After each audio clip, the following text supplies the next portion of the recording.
Yeah. Okay, Fred, we've got you back on, just so you know. All righty. Good. Janetta, are you ready? We are live. No, you're fine. I didn't want to get you. We're live. On YouTube. Online.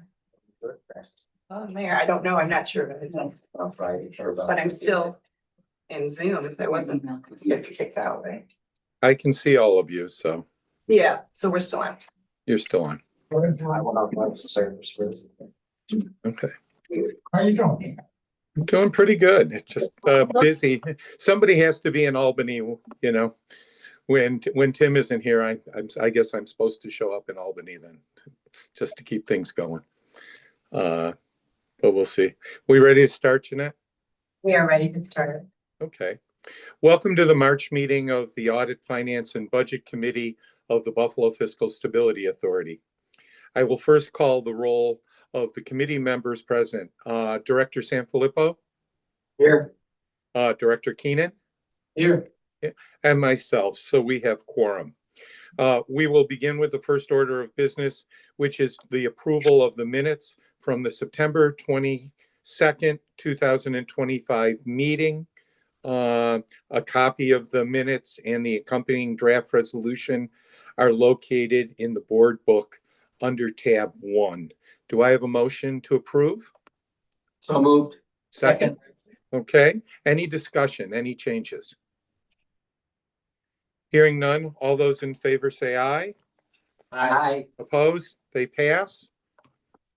Our next action is to review the BFSA's preliminary 2026-2027 budget and related four-year financial plan, and to authorize its posting for public comment. We are not approving the budget at this time. Rather, we are approving the document to be posted for the public review and comment.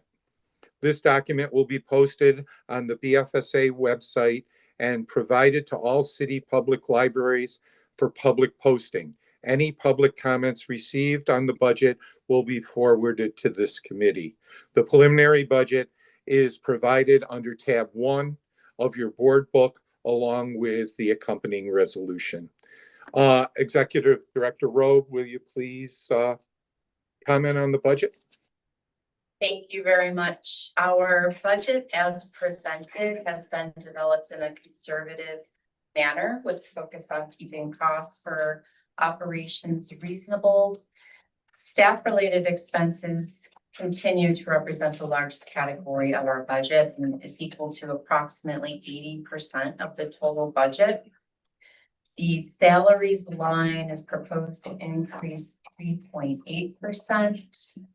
The largest increase in staff-related expenses is for health insurance. Our health insurance plan costs are typically adjusted on January 1st every single year.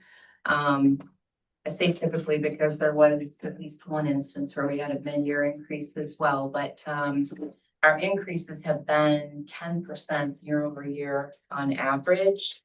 So the increase that you see in the budget is the result of amounts to catch us up to actual costs, as well as an estimate for increases that we are budgeting to go into effect on January 1st.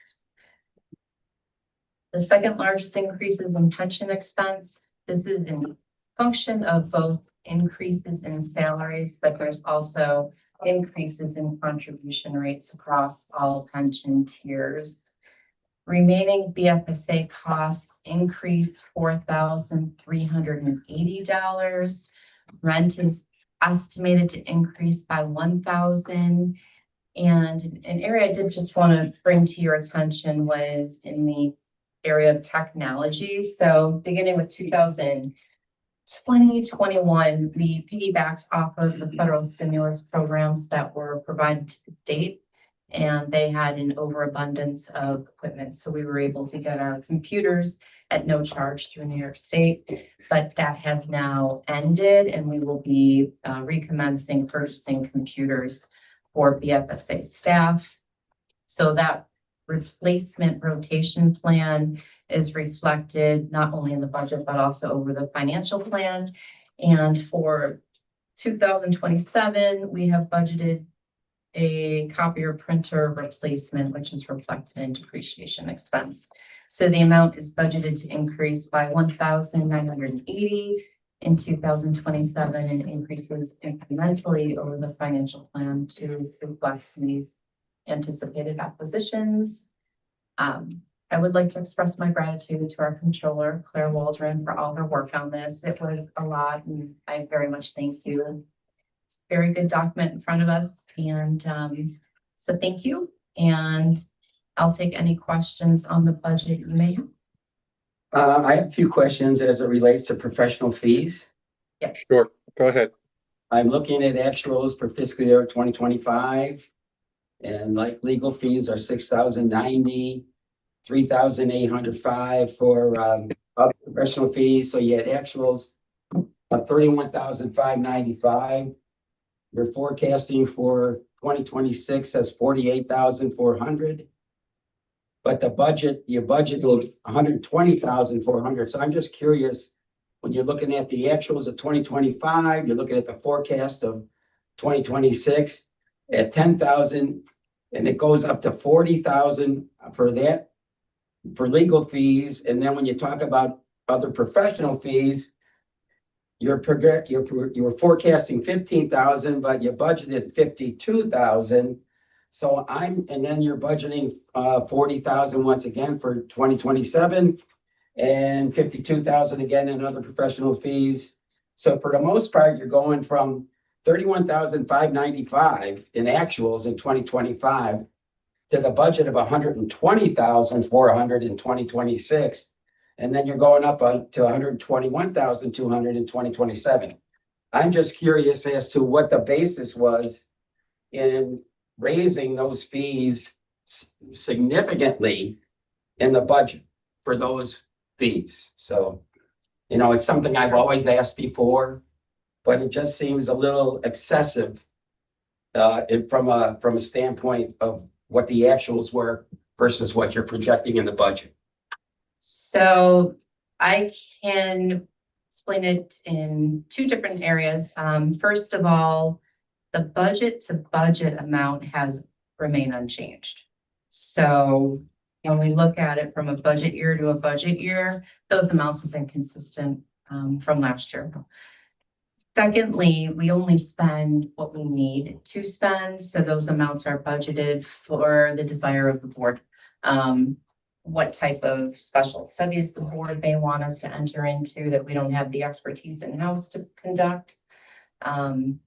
Obviously, legal fees, we can't foresee what comes up. We want to make sure there's enough funds in the budget so that we allow the city to budget appropriately for our operations. Do we have a projection as to where we're going to finish 2026 on the actual fees? That would be the 48,400 column. 48,000, and then it's going to jump to 120,000. Well, no, it doesn't jump to 120. 120 was what was budgeted. So we have a favorable budget variance between those two amounts. But am I wrong in in assessing what these numbers mean? Andy, Yes. can I take a shot at answering it? Because when I looked at this, I pushed Jeanette to add a little bit more to this budget line. I think with the number of issues, whether it's on borrowing for the city, whether it's the analysis of the parking ramps, and whether or not there's going to be some analysis on any of the other legal cases that come before us, that I think there's somewhat of a change from the past. And I think we should have the budget authority if we need to go that way. But as Jeanette said, we may not have to spend any of that, but I would like to at least see us have the ability to do it if we need to go ahead and hire any of those folks to do that analysis, if that makes sense. At this point, have we asked or presented any of the possibilities to any of these possible or potential contractors to do these assessments Have we talked to anybody regarding this yet and got an idea as to what the pricing may be for their analysis? I haven't, Jeanette, I don't know if you, Well, this is, well, it's a budgeted amount based on the desire of the board. So as the board asks us to do things, then I would reach out to contractors and get, pricing. Okay, so in other words, this is just, we don't have an idea yet what, hourly rates would be or what, if it's based on a certain job would be asked to do. So this is guesswork is what I'm asking. It's a contingency. It's a It's budget. contingency. Yeah. Do you know, like, we purchase software to calculate our OPEB liability in connection with our audit. So we know that professional fees located in there.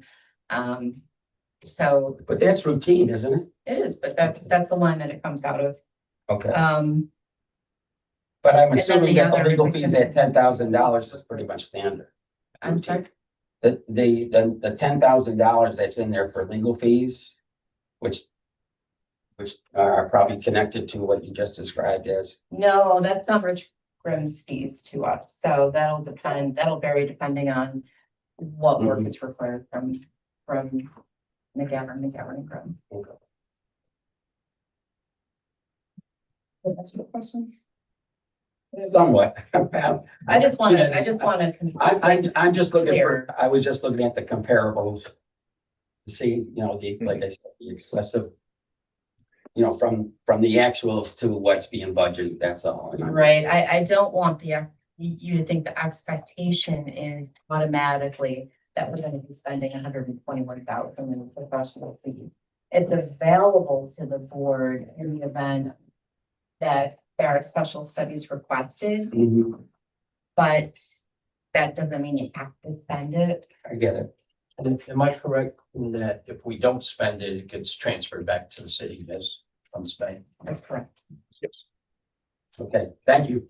what I didn't want to have happen, Andy, was us to have to go back and do a mid-year budget correction if all of a sudden some of these issues that we know are out there happened. And that's why I asked Jeanette to think about putting some additional money there, just so that we'd have the ability quickly to be able to do some of this if that's what needed to happen to help the city. Understood. Okay. So the preliminary budget as prepared by BF. Yep. Sure. I Another question? I'm sorry. asked Director Keenan who can question. I'm sorry. I didn't see your hand. That's okay. I apologize. Just a couple questions. Sure. Executive Director, my question is more related to the staffing.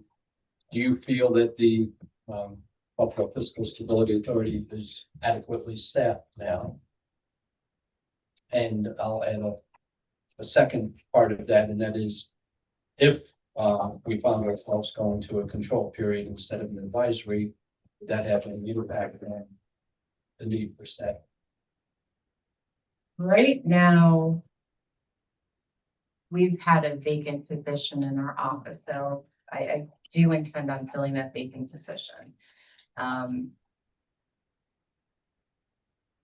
It's, the workload is tight. At this point, I don't think I could absorb another full-time person into the office. So I want to say that right now, I believe staffing is appropriate. Moving into a control period, I would have to look at that separately. Tend to think we operated in a control period before with 5.5, 6 employees, I think.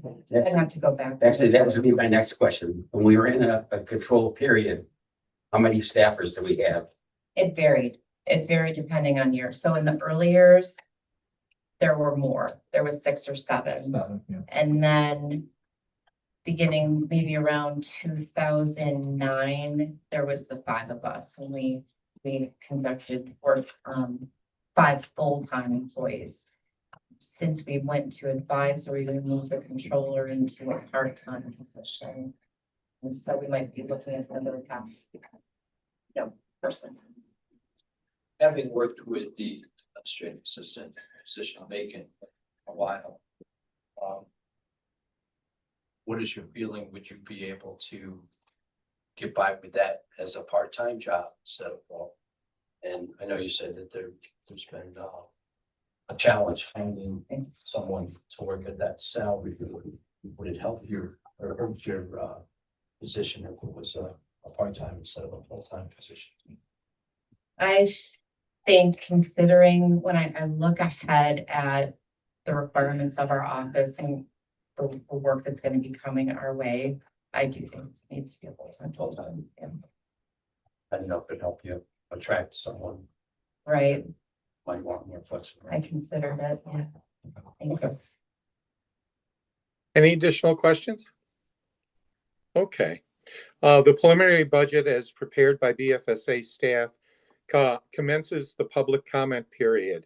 If any committee member or attending director has comments for the record, in addition to what we've already had, please send them to Jeanette, and she will circulate an updated version of the budget as necessary. The approval of the final budget is scheduled for the June meeting.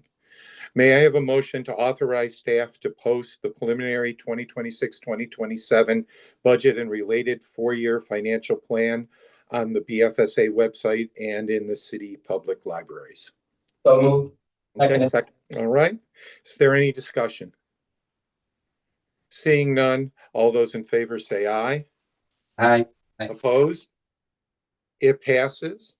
The next item of business is to approve Lunsman and McCormick as auditors for BFSA for the current fiscal year ending June 30th, 2026. Lunsman and McCormick have provided excellent service over the last several years. There is a fee increase of $800 over last year. The approval of this item will extend the contract for one additional year. A copy of the engagement letter and the accompanying draft resolution has been provided under tab 1 in your board book.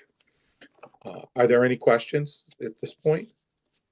May I have a motion then to approve the engagement of the accounting firm Lunsman and McCormick, LLP, to perform the BFSA audit for the year ending June 30th, 2026? So move. Second. Okay. Any other discussion? Just one question. When was the Go last ahead. time you issued an RFP for this?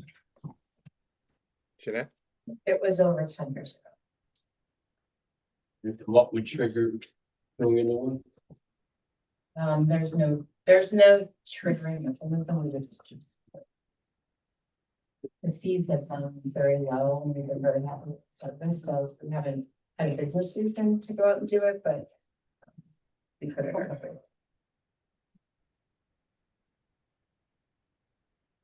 Okay.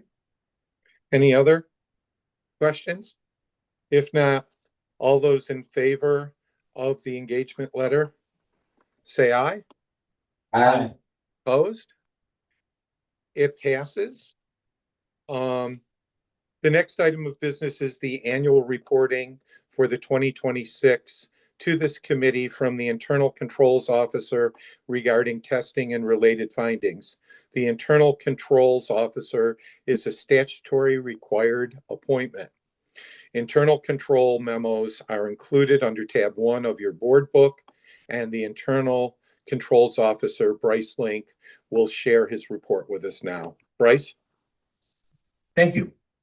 Good afternoon. Thank you for giving me the opportunity to address the committee this afternoon.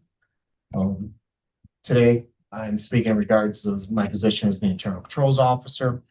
As part of the committee agenda, you have received a copy of the investment initialization and monitoring and the revenue recognition and monitoring reports under tab 1. Both sets of testing was very straightforward. There were no material findings in either one. So under the first area test investment initialization and monitoring, primary purpose of this review is to determine that proper documentation, reporting, and investment policies for investments being held were being followed. So this really looked at our debt service set-asides, especially the ones that are related, as well as the ones related to forward delivery agreements, as well as our set asides invested in cash reserve money market. Primary revenue utilized for this was the Erie County sales tax that we intercept, BFSA intercepts. Worked with the comptroller on this, reviewing the process, reviewing the letters. It was determined that the potential to commit fraud is considered a low risk due to the segregation of duties between the comptroller, executive director, and treasurer. They initially stated there were no material findings due to us maintaining our segregation of duty. The segregation of duties mitigate that risk. And going forward at this point, we're not using the forward delivery agreement set aside as all BFSA debt has been retired. As noted, in effort to promote transparency and good governance, BFSA maintains operational documents online, including the BFSA investment guidelines or annual investment reports, debt schedules, audited financial statements, conflict of interest, and BFSA budgets and financial plan. Second area tested was the revenue recognition, recording, and transfers. Three main pieces of that one. Revenue included New York State aid and incentive to municipalities, known as AIM. There was also the special temporary state aid, which there was 2 years of that, and then the Erie County sales tax. BFSA receives all these AIM and sales tax and then distributes it forward to the appropriate parties. In regards to sales tax, not only is a portion of it retained by BFSA, primarily bulk of it's provided to the city and a portion of it goes to the district. It was determined BFSA has established uniform static process for recognizing and recording revenue. All transactions are only made with proper authorization, and job duties are adequately segregated. And as I mentioned earlier, BFSA maintains operational documents on its website, and there is no material findings at this time. I just want to note the revenue recognition in past years has been a little more cumbersome due to some actions that have taken place at the state. A few years ago, last time I did this testing, we had the local intercept provision where the state aim would come to us, but the state was not providing aim to the towns and villages. So that was being cut out of the Buffalo allocation and shared. So that occurred for 2 years, I believe. That's been rectified. That's no longer occurring. State aim's going straight to them. And then prior to that, going back 10 years when city of Buffalo received increases in aim, there was a provision in the budget at the time where any new increase was held by BFSA for the first year. And then the administration would be able to draw it down for stated purposes. But it's been over almost 13 years since AIM has had an increase. So that's a non-provision at this time. So, and looking for the conclusion of my internal controls. There any questions for Bryce? Nobody stole any money? That's a good thing.